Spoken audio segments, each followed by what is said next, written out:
As you all know, when playing infantry in Battlefield 4, you can freely adjust your field of view, or FOV. This is a slightly different story when looking at vehicles though. Here you have a fixed value that also cannot be changed. One thing that you can say about the FOV in general is that the size of objects that you will see in the world will decrease the higher you set your FOV value. This is one of the reasons why infantry players from pro teams play on relatively low values, between 70 and 80 to give you a general idea.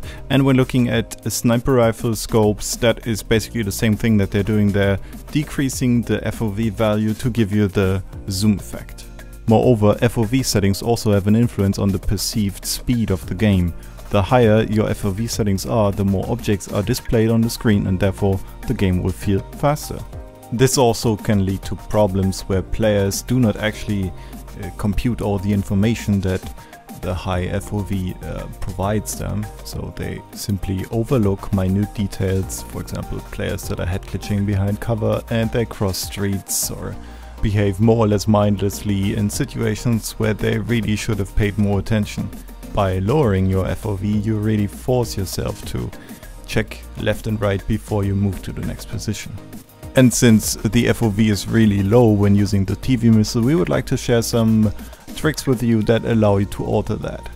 A monitor with a resolution of 1920 by 1080 has an aspect ratio of 16:9.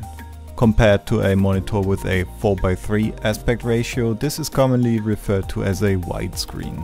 So how does Battlefield manage to display the picture of the game on both monitors more or less equally? Either you cut away on the upper and lower part of the 4:3 picture, or you increase the 4:3 picture to the left and to the right side. Here we can also use our trick, but this also has some disadvantages. Now let's assume that it is our goal to increase the aspect ratio so that we end up with a aspect ratio that is much broader than 16:9, let's say 27:9. You can achieve that by using the custom resolution utility, which is a piece of software that allows you to add some custom resolutions to your Windows schematics. Now let's go back to our 1920 by 1080 monitor and say we want an aspect ratio of not 16:9 but 27:9, and that would mean that we would have to enter 720 pixels height and 1920 pixels for the width.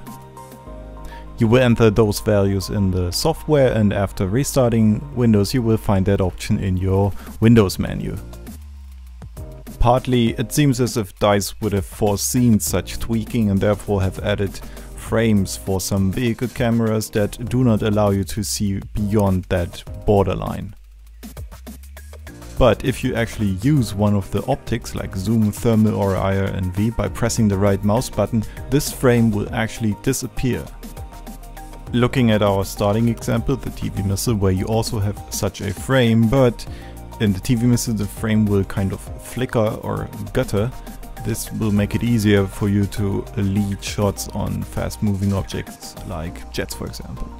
Some computer screens have that feature where they display just black bars on the edges of the picture if they don't run within native resolution.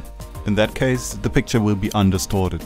In case your monitor does not have such a feature, the 720 pixel height will be scaled up to the 1080 pixel height. All objects appear as if they were stretched out quite a bit, and mouse movements towards the x-axis, the width, will appear a lot slower when compared to the y-axis, the height, which will be a lot faster then.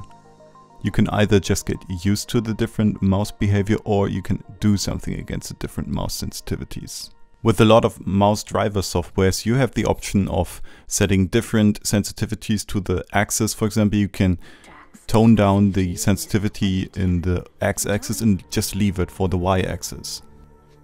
This all becomes problematic when you reach the maximum turning speed of the TV missile. Because of the different sensitivities that we already talked about, you will hit the maximum turning speed faster on the x-axis than you would on the y-axis. Therefore, looking at all of those problems, the better option for the TV gunner would be to just let it all be and have the monitor display the black bars. One more thing that you have to keep in mind is that the entire game will be distorted with the same aspect ratio, so not only the TV missile but the entire game. So this also has practical implications where you have to decide whether you want to just be the heli gunner for this one round or if you also want to play something else, for example infantry. There's also another method for increasing your field of view for vehicles, but this has a high price, and we're not talking about price in the sense of game mechanic price, but real money price.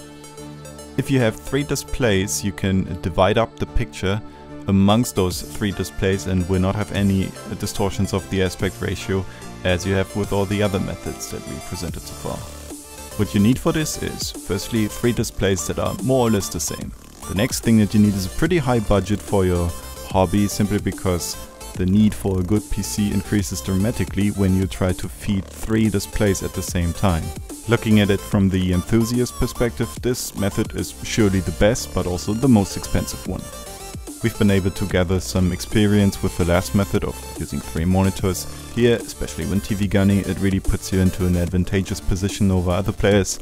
In some other situations it really doesn't matter so much. However, you do feel more involved in the game when using 3 monitors and having that extra perception towards the sides. If you tested one of the options that we've shown in this video, then please let us know what you think about it. Do you think it's worth using at all or not? We're looking forward to your opinion.